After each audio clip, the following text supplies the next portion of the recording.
Il y a cette idée vraiment très répandue aujourd'hui que si l'on veut obtenir quelque chose dans la vie, il suffit de s'asseoir, de fermer les yeux et de le visualiser très fort. Et pouf, la réalité s'aligne. Ouais, c'est le fameux truc magique. C'est ça. C'est un peu le mythe qui a été popularisé par des livres comme Le Secret. Cette notion presque magique, enfin, l'idée qu'on pourrait passer commande à l'univers avec la seule force de son esprit. Exactement comme on commanderait un colis sur Internet, en fait. C'est une image très parlante, mais oui, c'est réducteur. Totalement.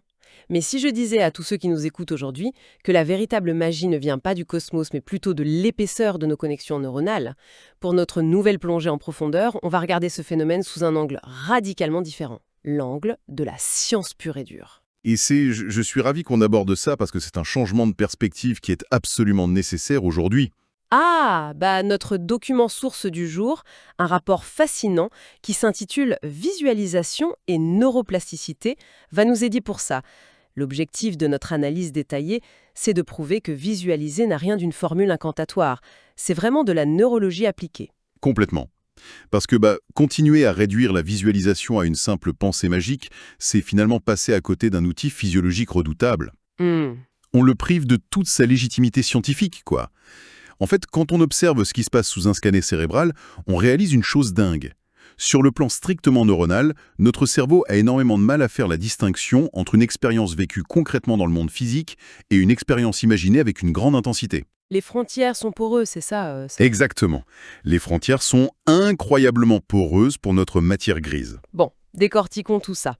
Parce que je me dois d'intervenir et de faire l'avocat du diable tout de suite. Allez, lis. Si mon cerveau ne fait vraiment aucune différence entre le réel et l'imaginaire, pourquoi est-ce que je ne suis pas une pianiste virtuose ou même une championne olympique, là, maintenant? C'est la question que tout le monde se pose. Bah oui. Je veux dire, je peux très bien m'imaginer courir un marathon en moins de 2 heures tous les matins en buvant mon café. Et pourtant, je garantis à tout le monde que si je sors courir maintenant, je m'effondre au bout de 3 kilomètres. C'est une excellente objection. Et c'est là qu'il faut préciser la nuance, en fait. Le cerveau ne fait pas la différence au niveau de l'activation des réseaux. D'accord. C'est-à-dire que l'imagerie mentale va mobiliser exactement les mêmes zones cérébrales que l'action réelle. Notre source donne des exemples très précis là-dessus. Comme le sportif, c'est ça Ouais, voilà. Si on prend l'exemple d'un sportif de haut niveau qui répète son geste technique les yeux fermés, ou même une personne qui s'imagine prendre la parole en public avec assurance, le cerveau va activer les zones liées à l'anticipation, à la coordination motrice. Même la gestion des émotions. Absolument. Les émotions, la mémoire, tout ça. Les signaux électriques parcourent les mêmes circuits. Mais bien évidemment, les muscles ne se contractent pas avec la même force. Oui, l'effort physique n'est pas là. C'est ça. Voilà. La différence avec la réalité concrète réside dans l'exécution finale. Donc, si je comprends bien, c'est un peu comme tracer les plans ultra détaillés d'une maison dans son cerveau, mais il faut quand même se lever pour aller couler le béton dans la vraie vie, quoi. La visualisation ne remplace pas l'action, elle prépare juste le terrain. C'est exactement ça. Et c'est la trace neuronale laissée par cette préparation qui est le véritable enjeu. C'est-à-dire ? Quand on imagine une action de manière répétée, on déclenche un processus biologique fascinant. Chaque fois que l'influx nerveux passe par un circuit spécifique, le corps produit une substance qui s'appelle la myéline. Ah oui, la fameuse myéline. Ouais. C'est une sorte de gaine isolante qui vient s'enrouler autour des neurones. C'est un peu comme, tu sais, la gaine en plastique autour d'un câble électrique. D'accord. Et donc, plus on visualise, plus cette gaine de myéline s'épaissit. C'est le cœur du mécanisme. Si la gaine est plus épaisse, l'information voyage de plus en plus vite, avec de moins en moins de perte d'énergie. C'est fou. C'est littéralement comme passer d'une vieille connexion Internet bas débit à la fibre optique de dernière génération. Exactement. Donc, quand on se met enfin au piano dans la vraie vie, le chemin neuronal pour la coordination des doigts est déjà construit. Il est optimisé. L'apprentissage physique s'en trouve considérablement accéléré, car le cerveau a déjà défriché la route. C'est fascinant, franchement. Ça me fait penser à cette métaphore géniale qu'il y a dans notre texte source. Le cerveau serait comme un jardinier un peu obsessionnel. J'adore cette image. Elle est parfaite. Il observe en permanence les chemins que l'on emprunte le plus souvent dans notre tête. Les pensées qu'on répète deviennent des chemins clairs, bien dégagés, faciles à traverser. Ouais, Et à l'inverse, ce qui est ignoré retourne à l'état de friche. Les mauvaises herbes reprennent le dessus. Cette image du jardinier illustre parfaitement la célèbre loi formulée par le neuropsychologue Donald Hebb. Les neurones qui s'activent ensemble se connectent ensemble. Ah, la fameuse loi de Hebb. Voilà. Le cerveau est un artisan lent mais inexorable. Il alloue ses ressources métaboliques, son énergie, là où il y a de la demande. Si un réseau est souvent sollicité, il le renforce. S'il ne l'est pas, il l'élague. Et c'est là que ça devient vraiment intéressant. Pourquoi ? Parce qu'en comprenant ce mécanisme biologique, je réalise quelque chose de franchement effrayant pour tout le monde.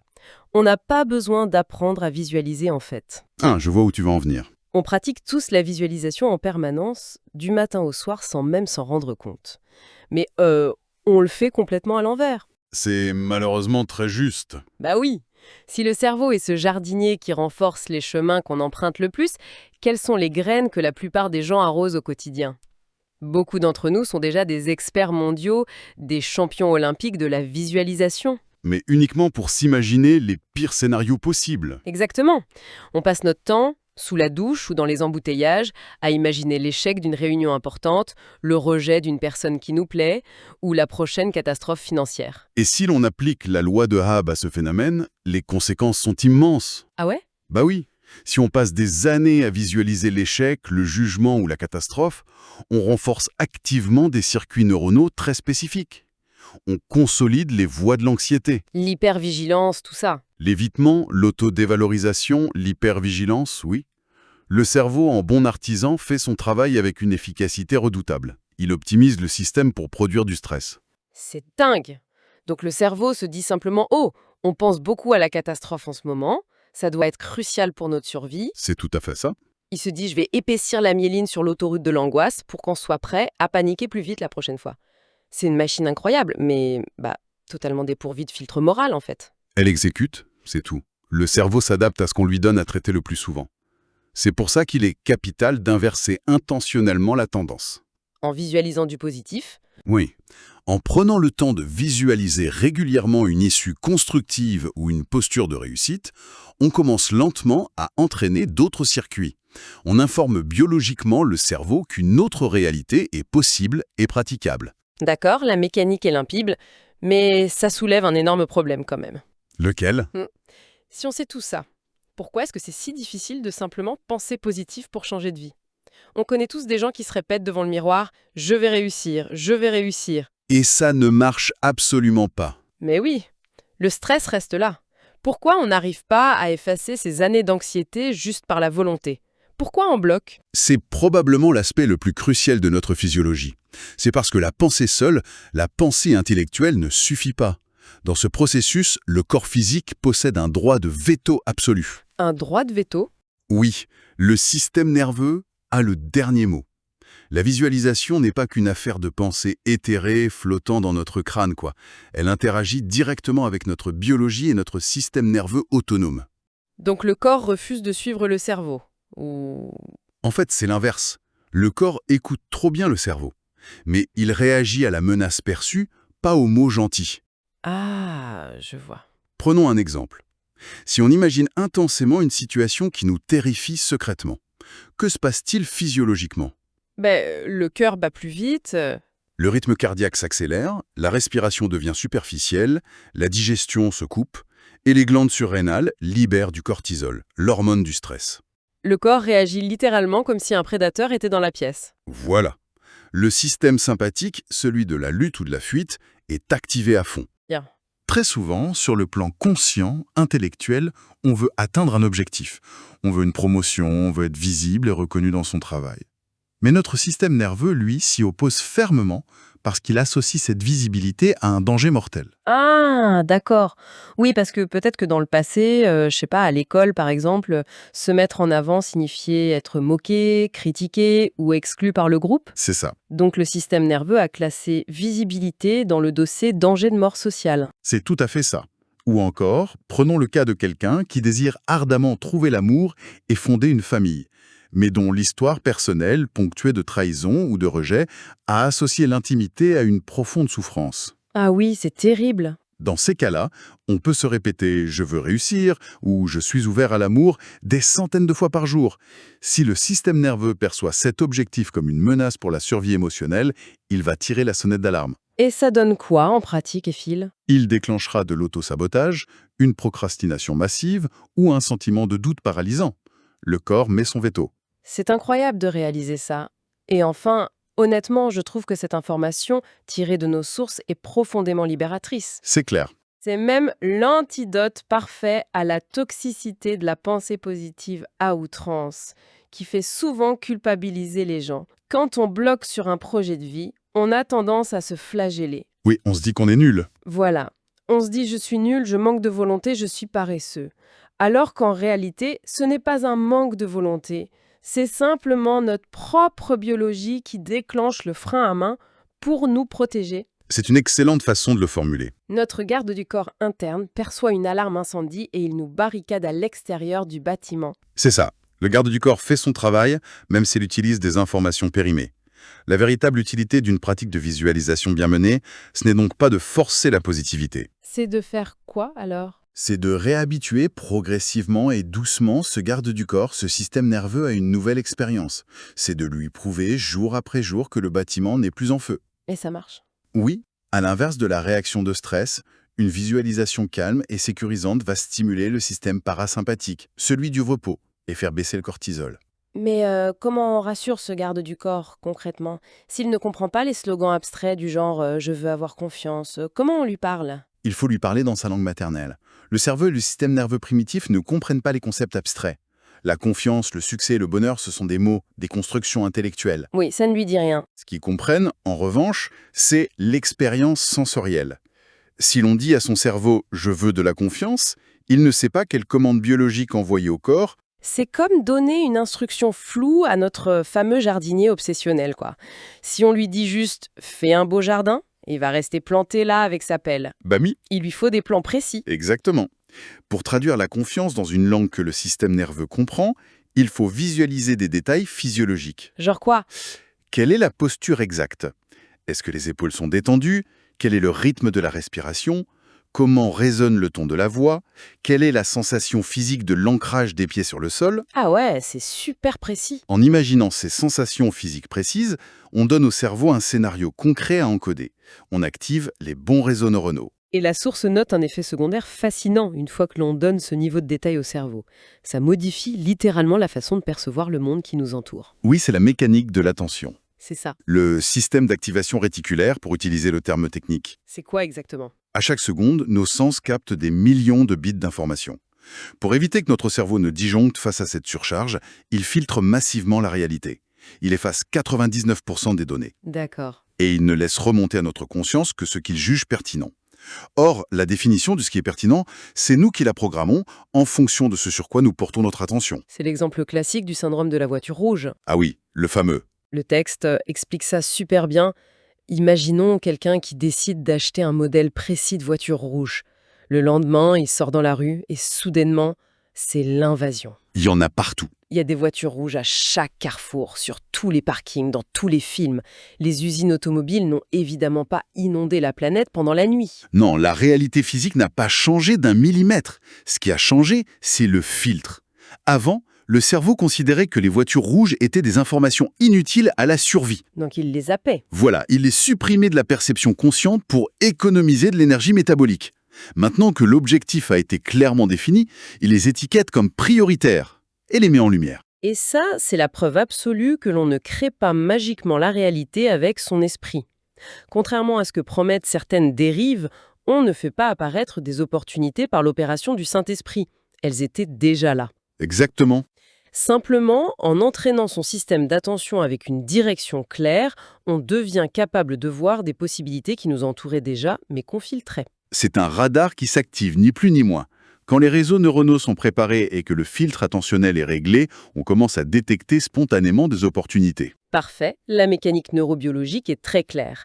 Mais j'aimerais qu'on aborde le piège majeur de tout ça. Lequel? Comment on fait pour éviter de devenir cette personne qui passe sa vie à visualiser sur un coussin de méditation en ressentant des choses formidables, mais sans jamais rien changer à sa vie réelle? Ah oui, la fuite dans l'imaginaire. Ouais, C'est une vraie tentation. Le document nous donne un mode d'emploi contre ça, non? Comment on structure cette pratique pour qu'elle mène à l'action? C'est la frontière entre le rêve stérile et la préparation mentale. Si on veut que l'exercice se traduise pour des changements comportementaux réels, il faut respecter 4 grands piliers tirés du texte. D'accord. Le premier principe, la première erreur classique à éviter, c'est l'abstraction. La visualisation doit être chirurgicalement précise. Donc, au lieu de se dire «je veux réussir ce projet», ce qui ne veut rien dire pour le cerveau, on fait quoi? Il faut se demander « où suis-je précisément? Quelle heure est-il? Qui est en face de moi? Quels vêtements je porte ?» Plus le contexte est spécifique, plus les circuits neuronaux activés sont pertinents. Ce qui nous amène logiquement au deuxième principe, la dimension sensorielle. On l'a évoqué avec la posture, mais le visuel ne suffit pas, il faut solliciter tous les sens. Le cerveau est une machine multisensorielle. Si on veut rendre l'expérience virtuelle indiscernable de la réalité pour le système nerveux, il faut intégrer l'ouïe, le toucher, l'odorat. Sentir l'odeur du café, entendre le bruit des claviers par exemple. C'est cette richesse de détails qui va vraiment convaincre le système parasympathique qu'il est en sécurité dans cette scène. Et le troisième pilier, j'imagine que l'on ne fait pas ça juste une fois le 31 décembre pour ses bonnes résolutions. Surtout pas. C'est le principe de la répétition. On a parlé de la myéline tout à l'heure. Elle ne s'épaissit pas de 3 cm en une seule séance de 4 heures. Bah oui, c'est logique. Biologiquement, le cerveau a besoin de répétitions régulières pour stabiliser de nouvelles connexions. Quelques minutes par jour valent beaucoup mieux qu'une grande séance occasionnelle. La régularité, toujours. Et le quatrième principe est sans doute mon préféré, parce que c'est là qu'on se heurte souvent à un mur. C'est la crédibilité émotionnelle. Le cerveau possède un détecteur de mensonges intégré absolument impitoyable. Et heureusement qu'il l'a, ce détecteur. Tu m'étonnes. Le texte cite l'exemple de l'affirmation extrême. Quelqu'un qui se dit « je suis un génie adulé par le monde entier ». Le cerveau répond juste « absolument pas ». Nous refusons cette propagande. C'est exactement ça. Si notre système nerveux acceptait n'importe quelle suggestion extravagante déconnectée de nos capacités, ce serait dangereux. Ah bon? Bah oui, si quelqu'un souffre d'une timidité maladive et essaye de visualiser qu'il est une rockstar planétaire, le système limbique va analyser ça et dire « alerte, menace grave ». Le rejet est immédiat. C'est pour ça qu'on ressent parfois une boule au ventre quand on essaye de forcer une affirmation positive trop extrême. C'est le détecteur de mensonges qui s'affole. Voilà. Il faut donc ruser avec le système nerveux, lui proposer des étapes intermédiaires crédibles qu'il peut accepter. Comme « je peux progresser » au lieu de « je suis le meilleur ». Au lieu de la rockstar, on commence par « je suis capable de poser une question calmement lors d'une réunion de 5 personnes ». Le cerveau examine la proposition et conclut que c'est faisable. Le niveau de risque est acceptable. Et une fois que c'est validé, on passe à l'étape suivante. C'est la construction de la neuroplasticité, brique par brique. Exactement. Pour résumer cette transformation fascinante, l'expert du document utilise une image finale très puissante. L'analogie du sentier dans une forêt. Oui. Au début, quand on essaie de changer une habitude de pensée, c'est comme devoir avancer à la machette dans des herbes hautes de 2 mètres. Le chemin n'existe pas. C'est difficile, ça demande une dépense d'énergie monumentale. On trébuche. Mais à chaque passage, chaque pensée, chaque émotion, les herbes se couchent un peu plus. La terre se tasse sous les pas. Le sentier se dessine, la myéline s'épaissit, et le chemin devient plus naturel et facile. Alors, que signifie tout cela au fond? La vraie question n'est pas de savoir si on pense ou si on visualise. La vérité, c'est que chaque instant passé à penser est un entraînement. C'est ça. Nos pensées tracent des sillons en permanence. La seule question qui compte, c'est de se demander quel monde intérieur suis-je en train d'entraîner chaque jour? C'est une sacrée responsabilité individuelle. Absolument. Et d'ailleurs, pour pousser la réflexion juste un peu plus loin, pour ceux qui nous écoutent, Oui, si le cerveau construit constamment des autoroutes neuronales basées sur ce qu'on observe de manière répétée, dans quelle mesure notre consommation quotidienne d'informations anxiogènes sur nos téléphones, le fameux doom scrolling, n'agit-elle pas comme une pratique de visualisation inversée? ah ouais, c'est très pertinent. On entraîne secrètement notre système nerveux à vivre dans un monde menaçant qui n'est pas notre réalité immédiate. En faisant défiler des catastrophes, on fait exactement le contraire de ce qu'on a dit. C'est précis, sensoriel, répété et crédible émotionnellement. Et le cerveau ne fait toujours pas la différence. On conditionne notre biologie à la survie alors qu'on est en sécurité dans notre salon. C'est une réflexion à méditer ce soir, hein. Ça donne envie de poser son téléphone. Merci d'avoir démystifié toute cette mécanique avec nous et à la prochaine pour une nouvelle plongée en profondeur.